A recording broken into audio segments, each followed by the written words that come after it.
Listen.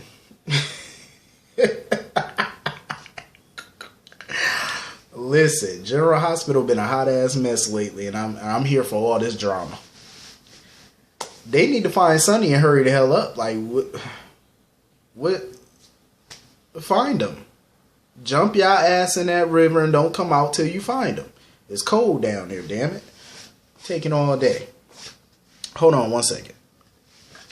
Hold on. I have to. I need to smell like I'm outside right now in the fresh area. Listen, if y'all ain't get y'all none of this, get you some. I could spray that shit all day. But anyway, I never thought I'd see the day where Sonny go missing. Lord. But they did find a body. They recovered a body. They opened that body bag, and was I surprised at who was in it? No.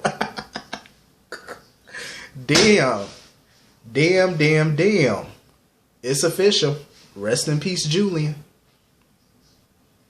Julian done got away with so much for so long. And now it's official that he's dead. I was hoping that wouldn't be the case, because I was hoping they could bring William DeVry back at some point. Damn, Julian. I felt bad for Carly, though, when Jason popped up at the Corinthos house and stuff, and she had that scared look on her face like, where's Sonny? Sonny gone. He gone. He in danger. Like, I felt bad for Carly, but, you know, this is that life. I hope, please, I have to say this, but please, do not do that Amnesiac storyline. Don't do that. Don't do that. Listen, ABC, somebody need to step in, because writers, don't do that, please. I can't take another Amnesiac story. I can't do it. I'm overloaded with that shit. I can't do it. I'm sorry. I think it'll be a dope story, because you know Maurice Bernard gonna bring it. You know, I'm not doubting that. You know he gonna bring it. He gonna bring it. Laura Wright gonna bring it. I already know Cyrus gonna bring it. You know, they gonna bring it. I'm not worried about that part. I just don't want to see an Amnesia storyline dragged out. I don't want to see it. No. I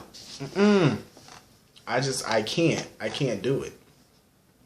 That Carly and Dante scene, I think that scene has been 10 years in the making.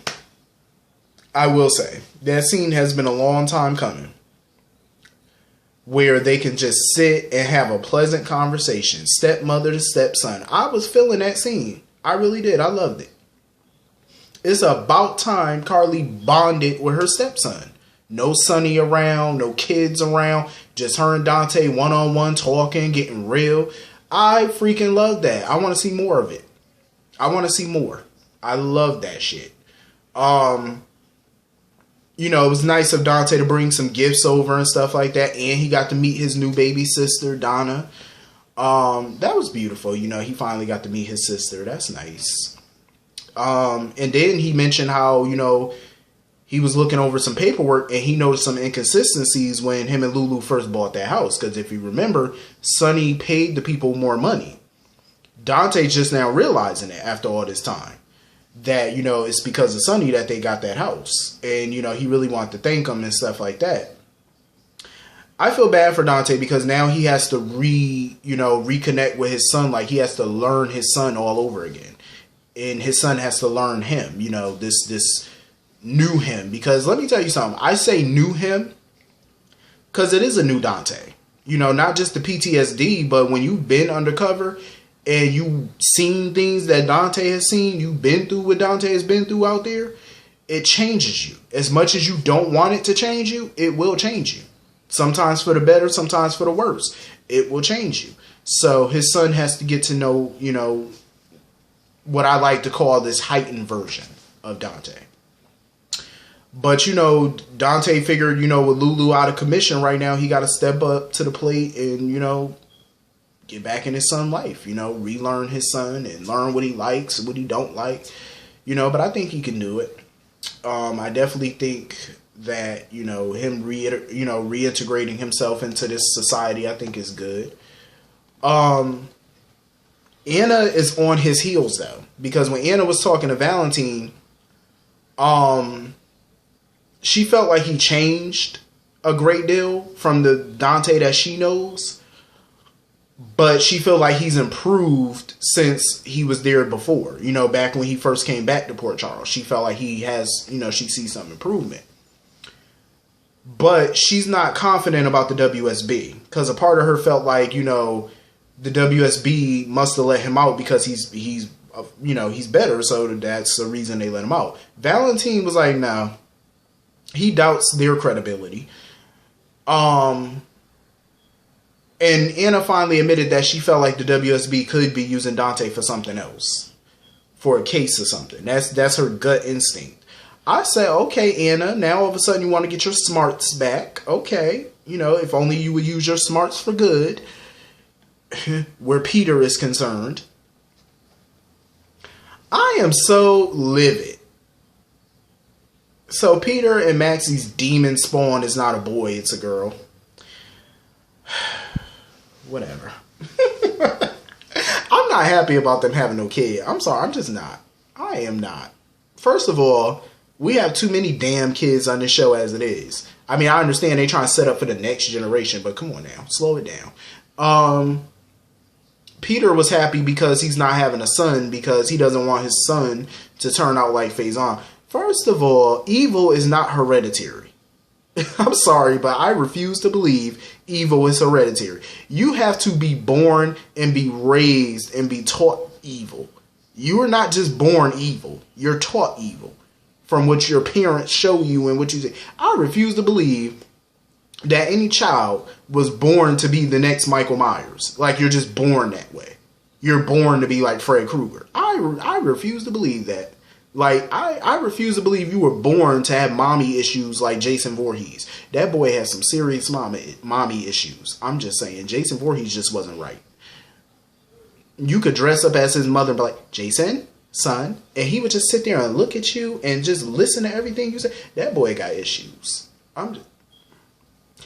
I can't even watch Friday the 13th the same no more. That man has some serious issues. Like, he needed a good therapist. He needed to learn how to put that machete down and get him a good doctor. Because that's what he needed. Jason just wasn't right in the head. Like, his mommy done messed his mind all up. So anyway, Maxie was sitting there all happy telling Peter, oh, me and Peter, telling Dante that her and Peter were having a girl and stuff like that. I'm like, I don't know what you so proud for. Look who you're having a girl by. Let me stop dumping on Peter. Let me just stop. I mean, I'm just being honest. I'm trying to be nicer to the Peter character. That's my rule for 2021. That's my New Year's resolution. I'm going to be nice to a lot of people, including fictional characters. I'm going to try to be nice. But sometimes I just have to tell it like it is. Like, if I'm not feeling your character like that for some odd reason, I'm just not feeling you. Not to say Wes Ramsey is bad, because I think he's a dope actor. But, you know, he's good. But that character, I don't know.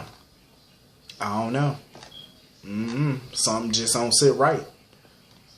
I just want all his secrets to come out. That's really what I want. I love the little poker game between Finn, Chase, and George. You know, little brother, legal father, biological daddy, you know, bonding. I liked it.